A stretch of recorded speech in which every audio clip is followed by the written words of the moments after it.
আমার বাবা কোনোদিন মানে পরিবারের ওইরকম ডিসিশন মেকার নয়, আমার মা হচ্ছেন ডিসিশন মেকার। এবং আমার মা ক্লাস 9 অবধি পড়েছেন, যেটা ছিল যে বাবা পড়তে পারেননি, কারণ ওই সময় মানে খুবই গরিব ছিলেন, ফিস দিতে পারেননি, তাই পড়া হয়নি।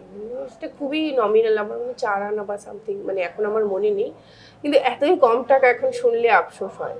আর মা 9 অবধি পড়ছিলেন, 9-এ পড়ছিলেন, মা খুবই ব্রিলিয়ান্ট স্টুডেন্ট ছিলেন, ডাক্তার হতে চেয়েছিলেন, যা কখনো হয়ে ওঠেনি। মায়ের খুব কম বয়সে ইনফ্যাক্ট বিয়ে হয়।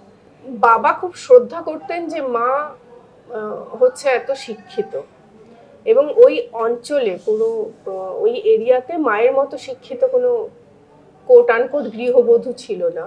এবং বাবা যে এটা নিয়ে বাবা ভীষণ গর্ব করতেন, এবং প্রকৃত অর্থে ওরা যেমন খুব বন্ধুর মতো, মানে এখনো মানে মাঝে মাঝে ওরা বেরিয়ে পড়ে, নিজেদের মতো থাকে, এরকম। তো আমরা ওইভাবে বাবা মায়ের ওই পেট্রিয়ার্কাল ইকুয়েশনটা আমরা দেখিনি।